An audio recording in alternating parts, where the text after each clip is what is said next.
إن الحمد لله نحمده ونستعينه ونستغفره ونعوذ بالله من شرور أنفسنا ومن سيئات أعمالنا من يهده الله فلا مضل له ومن يضلل فلا هادي له وأشهد أن لا إله إلا الله وحده لا شريك له وأشهد أن محمدًا عبده ورسوله لا نبي بعده اللهم صل وسلم عليه وعلى آله وصحبه ومن تبعهم بإحسان إلى يوم الدين وبعد. Ikhwana fiddin, jamaah sekalian yang insyaallah dimuliakan oleh Allah Subhanahu wa taala. Alhamdulillah, senantiasa kita bersyukur kepada Allah Subhanahu wa taala atas segala karunia dan nikmat yang senantiasa Allah Subhanahu wa taala karuniakan kepada kita semua. Salawat dan salam terus tercurah kepada junjungan kita, teladan kita, idola kita, Nabi kita Nabi Muhammad sallallahu alaihi wasallam beserta keluarga beliau, para sahabatnya dan seluruh pengikutnya yang senantiasa mengikuti sunnah beliau dengan baik hingga hari kiamat kelak. Ahibati fillah, saudara-saudaraku seiman yang saya cintai karena Allah, alhamdulillah di kesempatan pagi yang berbahagia ini Allah Subhanahu wa taala mengizinkan kita untuk bisa terus beribadah kepada Allah Subhanahu wa taala dan terus bersyukur kepada Allah Subhanahu wa taala atas segala nikmat. Dan di kesempatan yang berbahagia ini ada sebuah hadis yang terbersit dalam pikiran saya, yaitu hadis yang dikeluarkan Imam Bukhari dan Imam Muslim tentang keutamaan mempelajari Al-Quran di salah satu rumah Allah Subhanahu wa taala, di masjid. Hadis ini dikeluarkan Imam Bukhari dan Imam Muslim. Nabi sallallahu alaihi wasallam bersabda, "Majtama'a qaumun fi baitin min buyutillahi ta'ala yatluna kitabullah wa yatadarasunahu bainahum illa nazalat alaihimus sakinah wa ghashiyatuhumur rahmah wa haffathumul malaika wa dzakarahumullahu fi man indah." Tidaklah ada satu kaum berkumpul di salah satu rumah Allah, yakni di masjid. Yatluna kitabullah, mereka membaca Al-Quran. Wa yatadarasunahu bainahum, dan saling mempelajari di antara mereka. Illa nazalat alaihimus sakinah, kecuali akan turun kepada mereka ketenangan. Wa ghashiyatuhumur rahmah, dan majlis tersebut diliputi rahmat oleh Allah Subhanahu wa taala. Wa haffathumul malaika, dan para malaikat menaungi dengan sayap-sayap mereka majlis tersebut. Wa dzakarahumullahu fi man indah, dan Allah Subhanahu wa taala dengan bangganya menyebut nama orang-orang yang hadir di majlis tersebut di hadapan para malaikatnya. Maka sebagai muqaddimah daripada pertemuan hari ini, semoga Allah Subhanahu wa taala menjadikan kita semua orang-orang yang mendapatkan keutamaan-keutamaan tersebut. Paling tidak ada 4 keutamaan disebutkan dalam hadis ini. Yang pertama, Allah Subhanahu wa taala menurunkan sakinahnya. Kemudian yang kedua, Allah Subhanahu wa taala meliputi kita dengan rahmatnya. Yang ketiga, kita diberikan kemuliaan dengan hadirnya para malaikat yang menaungi dengan sayap-sayap mereka di majlis ini. Dan yang keempat, Allah SWT menyebut nama-nama kita di hadapan para malaikatnya. Kita memohon kepada Allah Subhanahu wa taala agar kita semua mendapatkan keutamaan-keutamaan tersebut. Ma'asyiral ikhwah rahimani wa rahimakumullah.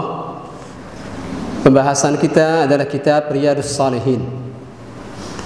Kitab yang sangat masyhur, dikenal oleh seluruh penuntut ilmu, bahkan tidak berlebihan kalau saya katakan dikenal seluruh muslim.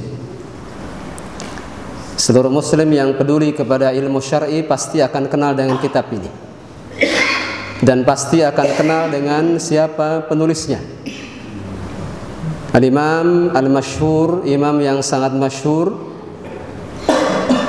yang meninggal atau wafat masih dalam umur yang sangat belia. Beliau wafat pada umur 45 tahun. Namun sebelum wafat beliau telah menelurkan dan memberikan kepada umat begitu banyak karya. Al-Imam An-Nawawi di antara kitabnya yang masyhur dan insyaallah dimiliki setiap muslim, kitab Riyadhus Shalihin. Riyadh yakni taman-taman, as-salihin orang-orang saleh. Dan kitab ini bukan kitab yang pertama kali kita bahas.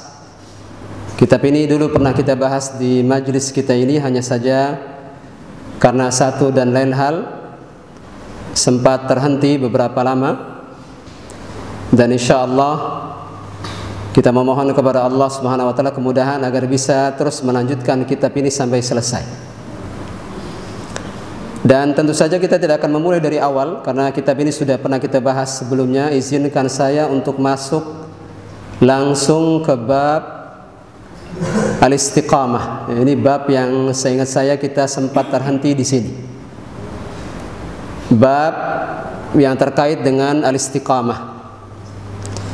Dan perlu saya ingatkan di sini metode Al-Imam An-Nawawi, metode penulis dalam menyebutkan setiap bab di kitab ini, bahwa hal yang biasa beliau lakukan sebagai sebuah metode yang kita temukan di kitab ini, yang pertama kali yang pasti akan disebutkan beliau adalah ayat-ayat yang terkait dengan bab.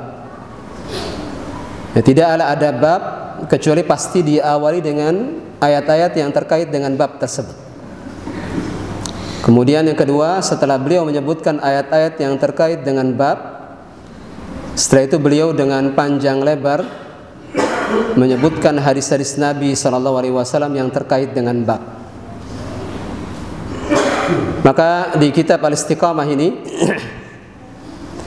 penulis menyebutkan beberapa ayat dalam Al-Quran yang terkait dengan Al-Istiqamah, baru setelah itu menyebutkan hadis-hadisnya. Ma'asyiral ikhwah rahimani wa rahimakumullah. Adapun al-istiqamah sebagaimana yang disebutkan oleh Al-Imam Ibnu Rajab Al-Hambali dalam kitabnya Jami'ul Ulum wal Hikam, al-istiqamah maknanya adalah as-suluku ala siratil mustaqim. Suluku siratil mustaqim, yakni seseorang berupaya untuk terus menempuh jalan yang lurus, tidak berbengkok, tidak ke kanan dan tidak ke kiri. Dan termasuk al-istiqamah adalah upaya untuk terus berada di atas ketaatan kepada Allah. Berusaha agar kita terus berupaya melaksanakan semua perintah-perintahnya dan menjauhi semua larangan-larangannya.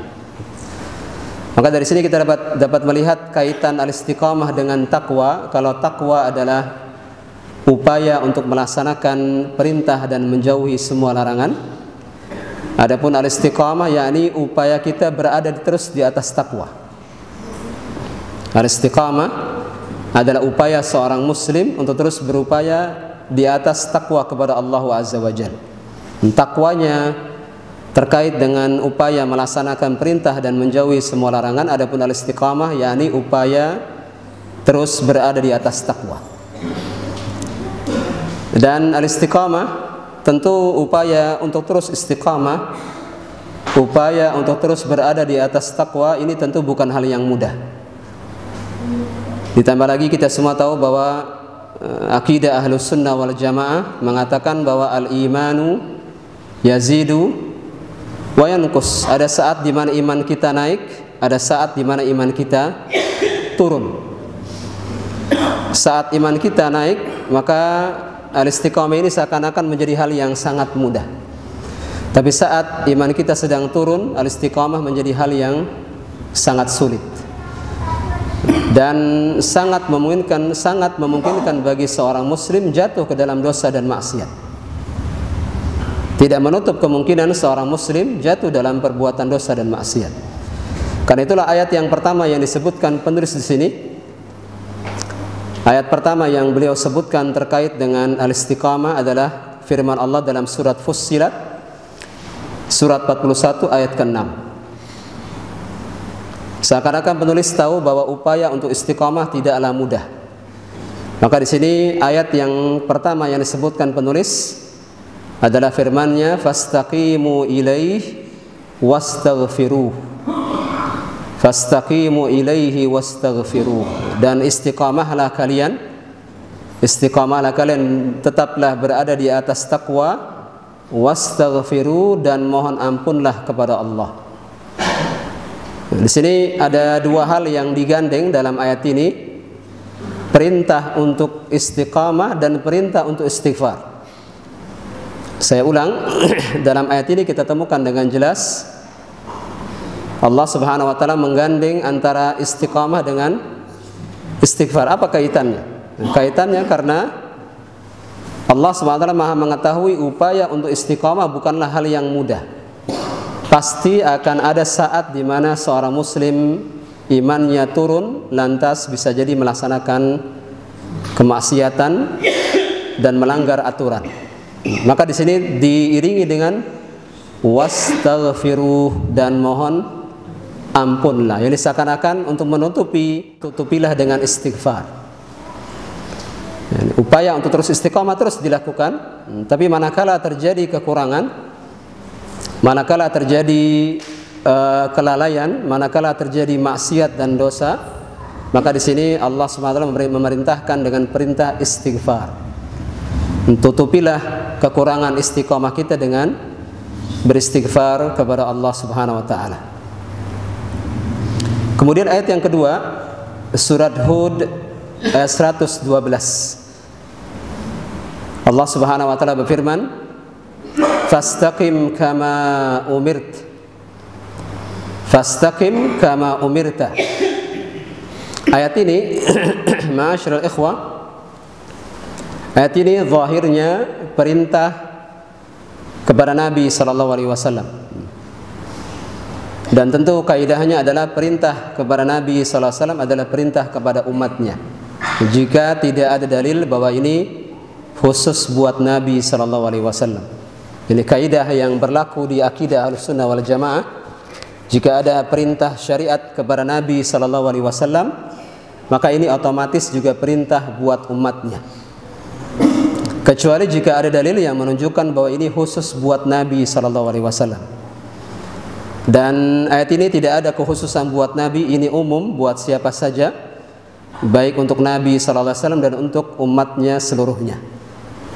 Perintah Allah Subhanahu wa taala, fastaqim, dan istiqamahlah kamu wahai Nabi Muhammad, kama umirta, sebagaimana Allah perintahkan kepadamu.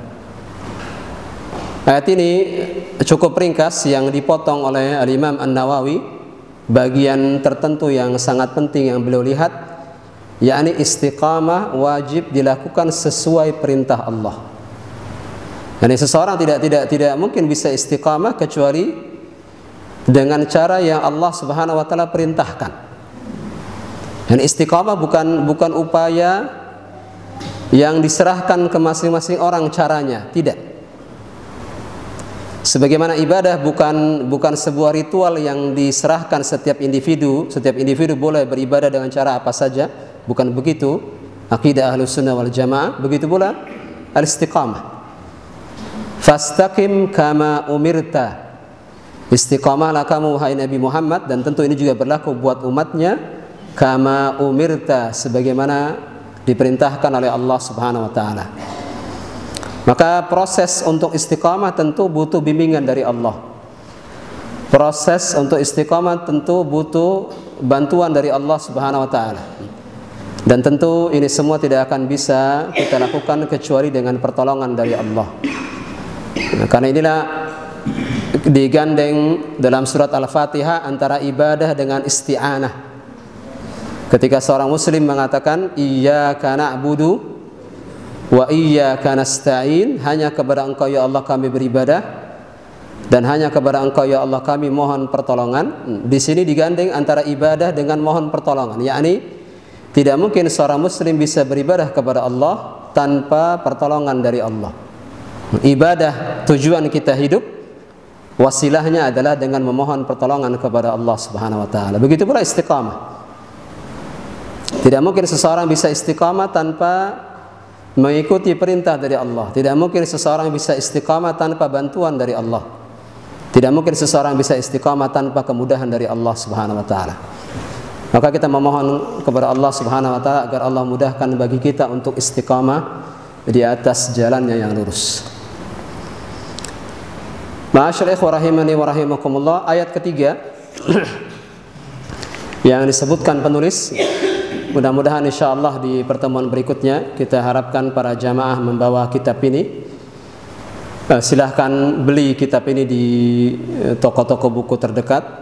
Silahkan beli syarahnya, silahkan beli matannya yang mudah yang bisa kita beli. Sehingga insyaallah di pertemuan berikutnya kita akan melihat buku ini di tangan para jamaah sekalian. Ayat ketiga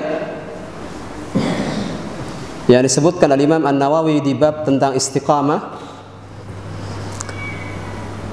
juga dalam surat Fussilat dalam ayat yang sering kita dengar dibaca imam kita, dan ayat ini insyaallah dihafal oleh sebagian kaum muslimin, yakni tepatnya dalam surat Fussilat ayat 30 sampai 32. Allah Subhanahu wa taala berfirman, innal ladzina qalu rabbuna Allah thumma istaqamu tatanazzalu alaihimul malaikatu alla takhafu wa la tahzanu wa abshiru bil jannati allati kuntum tu'adun nahnu awliya'ukum fil hayatid dunya wa fil akhirah walakum fiha ma tashtahi anfusukum walakum fiha ma tad'un nuzulan min ghafurir rahim.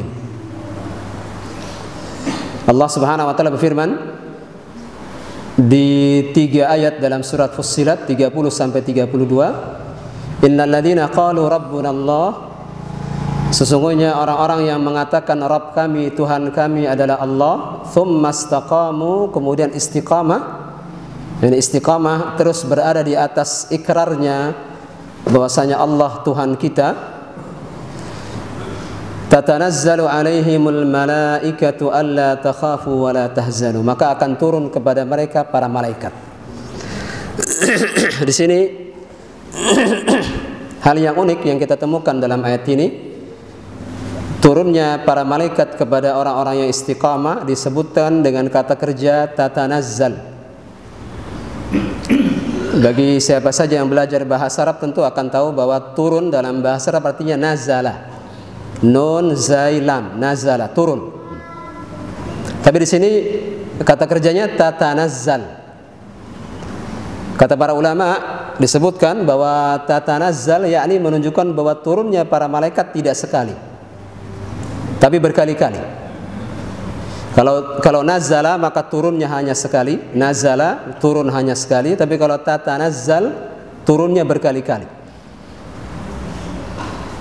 Dan ketika disebut kalimat turun di sini tentu turun dari atas ke bawah. Kalimat turun dalam bahasa Arab ini tentu dari arahnya dari atas ke bawah, menunjukkan bahwa para malaikat dari langit.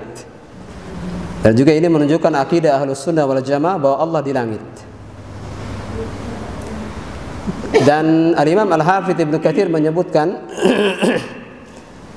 Al-Imam Al-Hafidz Ibnu Katsir menyebutkan turunnya para malaikat ini paling tidak terjadi 3 kali kepada orang-orang yang istiqamah. Yang pertama saat mereka menghadapi kematian, sakaratul maut, para malaikat datang untuk memberikan kabar gembira kepada mereka dan sekaligus menghibur mereka saat detik-detik terakhir mereka meninggalkan dunia ini. Kemudian yang kedua saat mereka dibangkitkan di kuburnya.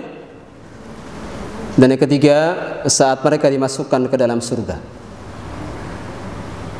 3 3 saat di mana mereka bertemu dengan para malaikat. Yang pertama, saat yang sangat genting dalam kehidupan setiap manusia, saat di mana Allah akan mencabut rohnya. Saat-saat yang sangat menyakitkan yang disebut dengan sakaratul maut, yang setiap kita pasti akan mengalaminya. Nabi SAW ketika saat sakaratul maut, sampai-sampai beliau menutupi wajahnya dengan kain karena beratnya kondisi tersebut, dan beliau mengatakan, la ilaha illallah innalil mauti sakarat. Sesungguhnya kematian itu punya sakarat. Sakarat yakni saat-saat yang paling menyakitkan. Dan saat itu yang pasti juga akan datang menjumpai kita, dan ini kesempatan terakhir dia menjerumuskan kita, adalah iblis.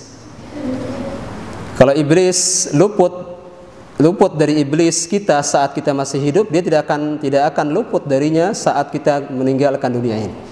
Jadi saat-saat menjelang kita meninggal, iblis berupaya membinasakan kita dan menjatuhkan kita dalam kemaksiatan. Tapi di sisi lain, bagi orang-orang yang beriman kepada Allah dan istiqamah, turunlah malaikat kepada mereka saat-saat ini, menghibur mereka, memberikan kepada mereka kabar gembira, sehingga orang-orang yang istiqamah tidak kenal dengan rasa takut dan rasa sedih. Apa perkataan para malaikat kepada mereka? Alla takhafu wa la tahzanu. Janganlah kalian takut dan janganlah kalian bersedih. Ini ucapan para malaikat kelak kepada orang-orang yang istiqamah. Jangan kalian takut, yakni jangan kalian takut dengan apa yang nanti akan kalian temui di masa depan. Dan yang pertama adalah jangan takut terhadap apa yang kalian akan temui di masa yang akan datang. Wala tahzanu, dan jangan sedih terhadap apa yang kalian nanti akan tinggalkan. Jadi dua hal yang diberikan hiburan kepada orang-orang istiqamah, tidak akan mereka merasa takut terhadap nanti apa yang akan mereka jumpai. Dan terkait dengan harta, anak-anak, istri yang ditinggalkan, tidak akan mereka bersedih karena Allah yang menjaganya. Ini hal yang membuat kita bergembira adalah saat kita istiqamah, saat seorang laki-laki istiqamah kepada Allah, maka yang nanti akan dapat manfaatnya bukan hanya kita saja, Pak. Ketakwaan seorang muslim dan istiqamahnya seorang muslim itu bermanfaat bagi juga keluarganya, bermanfaat juga bagi istri dan anak-anaknya. Yani selama kita menjaga Allah di dunia, kelak Allah menjaga keluarga kita kelak saat kita meninggalkan dunia ini. Jadi seorang muslim tidak boleh takut dan tidak boleh sedih, karena jika dia istiqamah, jika dia terus menjaga aturan-aturan Allah, terus bertakwa kepada Allah, maka takwanya tidak hanya bermanfaat buat dirinya saja, tapi juga bermanfaat buat istri dan anak-anaknya. Allah jaga keluarganya, Allah jaga anak-anaknya, Allah jaga hartanya, sebagai bentuk pemuliaan kepada orang-orang yang bertakwa dan istiqamah di atas takwa. Inilah manfaat dan keuntungan daripada takwa. Seorang muslim tidak akan takut terhadap apa yang nanti akan dia jumpai, persiapan-persiapan yang diperlukan. Yang kedua, dia tidak akan sedih terhadap harta yang nanti akan dia tinggalkan, keluarga yang nanti akan ditinggalkan, karena Allah yang akan menjaganya. Ini yang pertama yang dikatakan kepada mereka saat mereka menghadapi sakaratul maut. Para malaikat menghibur mereka. Wa abshiru bil jannati allati kuntum tu'adun. Kabar gembira ini akan semakin sempurna manakala ada dua sisi. Sisi yang pertama dijauhkan dari keburukan, sisi yang kedua adalah diberikan kebaikan. Jadi kalau ada orang memberikan kabar gembira bahwa kita tidak akan terkena musibah, ini tidak cukup. Hilangnya keburukan ini belum cukup. Kabar gembira akan menjadi sempurna kalau kita diberikan kabar gembira berupa dua hal sekaligus, dua sisi sekaligus. Kita diselamatkan, yang pertama kita diselamatkan dari keburukan, dan menjadi sempurna manakala kita mendapatkan hal yang kedua, yakni mendapatkan kebaikan. Maka di sini hal kedua yang diberikan hiburan kepada orang-orang yang istiqamah adalah para malaikat mengatakan kepada mereka, wa abshiru bil jannah. Dan bergembiralah kalian dengan surga allati kuntum tu'adun, yang kalian dulu pernah dijanjikan oleh Allah. Maka di sini sempurnalah al-bisyarah, sempurnalah kabar gembira yang disampaikan para malaikat. Yang pertama, diberikan kabar gembira hilangnya keburukan, sehingga tidak perlu takut dan tidak perlu sedih. Dan yang kedua, kita akan mendapatkan kebaikan, yakni berupa surga. Dan tidak ada kenikmatan yang dikejar seorang muslim kecuali kenikmatan surga. Hari di mana kelak kita akan mengalami kondisi berbahagia yang tidak terbayang.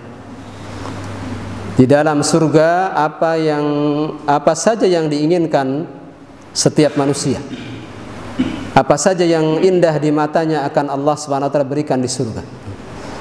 Di dunia tempat kita berletih, dunia tempat kita beribadah, dunia tempat kita istiqamah dan takwa, maka di surga adalah kita memetik hasilnya. Maka inilah impian seorang muslim, inilah keinginan setiap muslim. Kita ingin tidak hanya bahagia dunia, kita ingin juga bahagia di akhirat. Karena itulah doa seorang muslim, Rabbana atina fid dunya hasanah wa fil akhirati hasanah wa qina adzabannar. Doa seorang muslim yang sempurna adalah manakala kita minta kepada Allah kebaikan di dunia dan juga kebaikan di akhirat dan dijauhkan dari api neraka. Ma'asyar ikhwah rahimani wa rahimakumullah. Kemudian para malaikat terus memberikan kabar gembira, melanjutkan ucapan mereka, nahnu awliya'ukum fil hayatid dunya wa fil akhirah. Kamilah, kata para malaikat, wali-wali kalian di kehidupan dunia dan kehidupan akhirat. Jadi di antara manfaat orang bertakwa dan istiqamah, para malaikat akan menjaganya. Para malaikat akan menjadi wali-walinya, dan al-wali artinya al-qarib, yang dekat.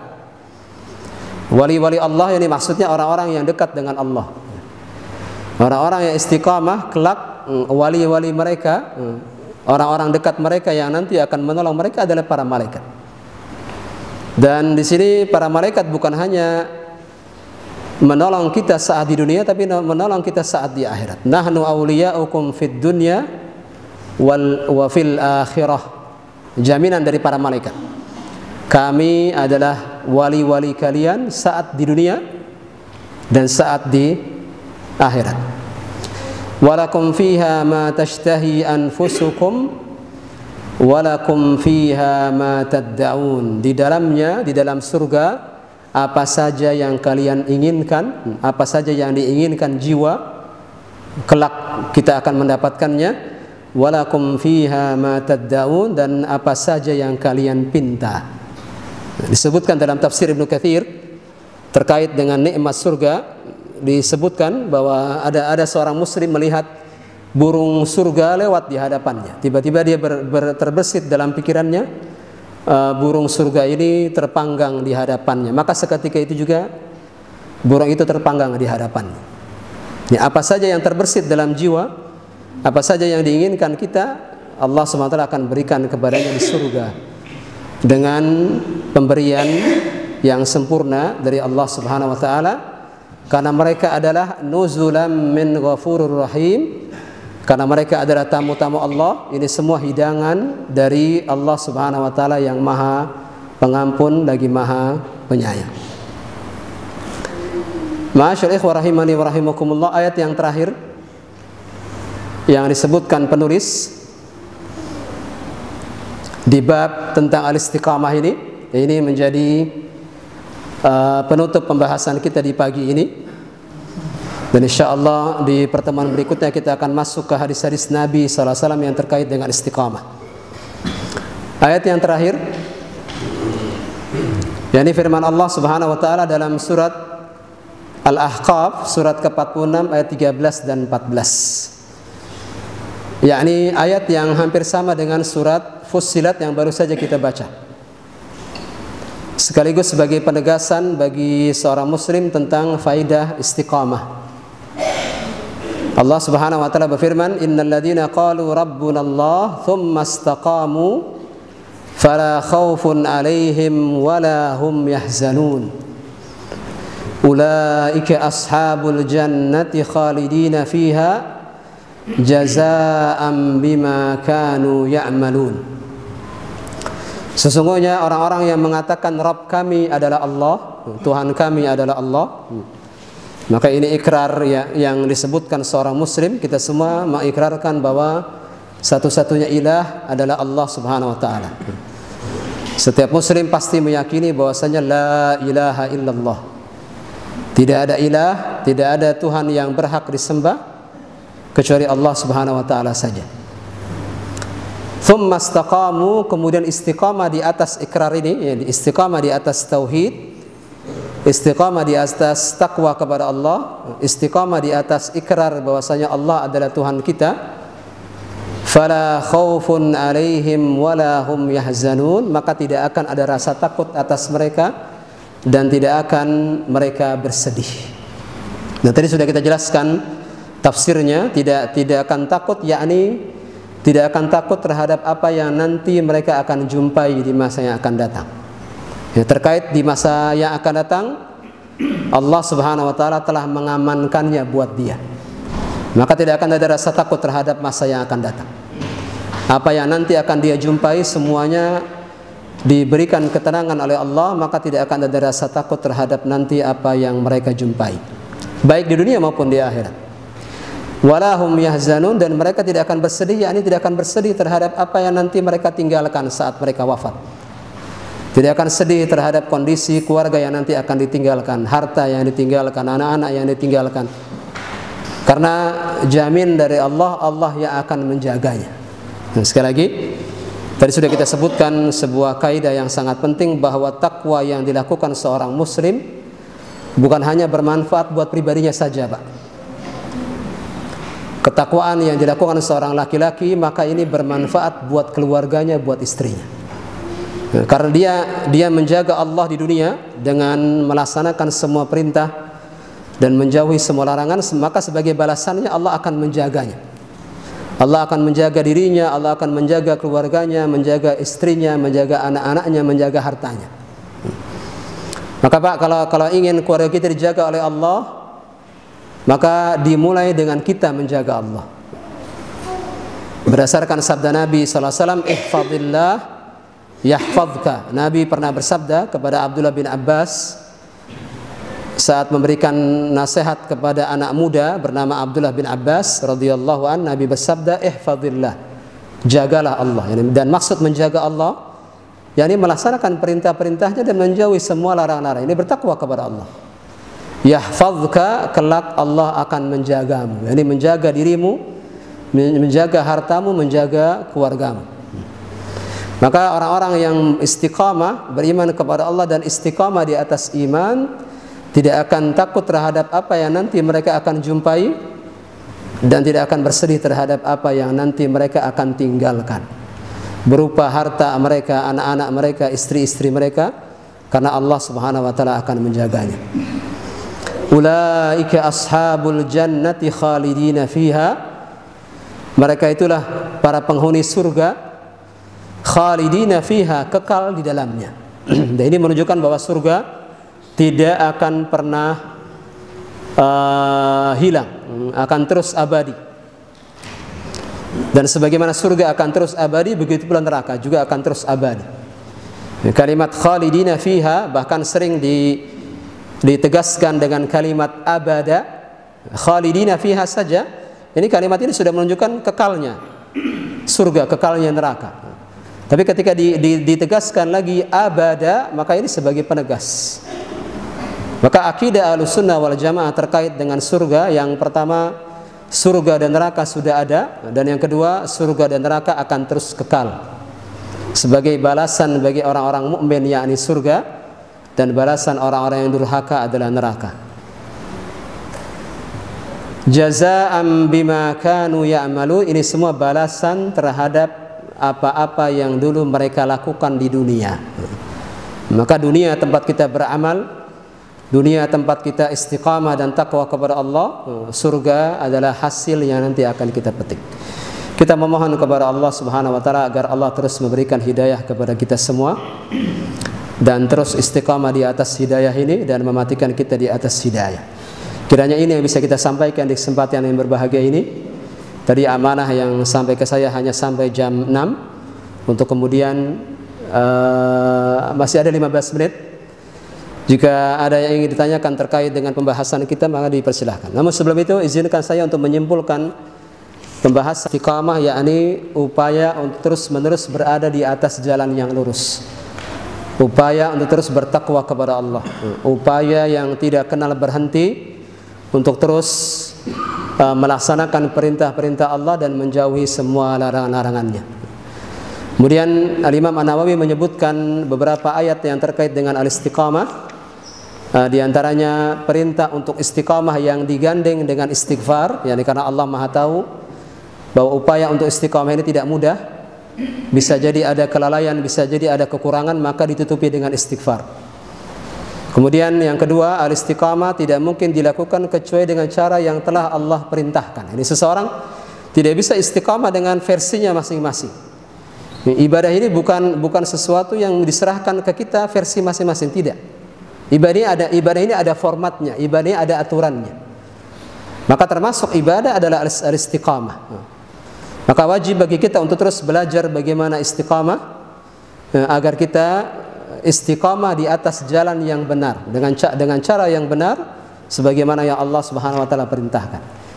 Yang ketiga, penulis menyebutkan ayat dalam surat Fussilat yang menjelaskan tentang keutamaan orang yang istiqamah, yakni turunnya para malaikat.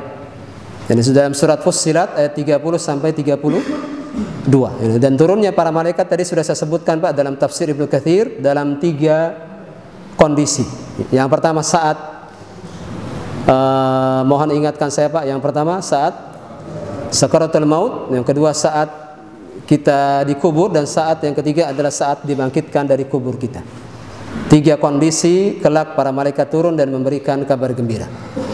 Dan kabar gembira yang disebutkan dalam surat Fussilat ini berupa 2 hal, hilangnya keburukan, dan yang kedua adalah kita akan mendapatkan kebaikan. Dan terakhir, orang-orang yang istiqamah kepada Allah tidak akan takut terhadap apa yang nanti mereka akan jumpai, dan tidak akan bersedih terhadap apa yang mereka nanti akan tinggalkan. Semoga apa yang kita bahas hari ini menjadi ilmu yang bermanfaat, yang melahirkan amalan soleh yang kelak menjadi pemberat timbangan amal kebaikan kita di hari kiamat nanti. Sebelum kita tutup, tentu yang benar datang dari Allah dan Rasulnya, dan tentu yang salah kembali kepada saya dan kembali kepada syaitan. Maka kewajiban yang pertama tentu kita memohon ampun kepada Allah atas segala kesalahan, kemudian menarik semua perkataan kita yang salah, dan tidak ada maksud sama sekali menyakiti hati seorang muslim pun. Tapi jika ada kalimat yang tidak berkenan, maka mohon dibukakan pintu maaf yang selebar-lebarnya. Kita tutup wa sallallahu nabiyana Muhammadin wa ala alihi wa sahbihi wa sallam, wa akhiru da'wana alhamdulillahi rabbil alamin. Subhanakallahumma bihamdik asyhadu an la ilaha illa anta astaghfiruka wa atubu ilaik. Assalamualaikum warahmatullahi wabarakatuh.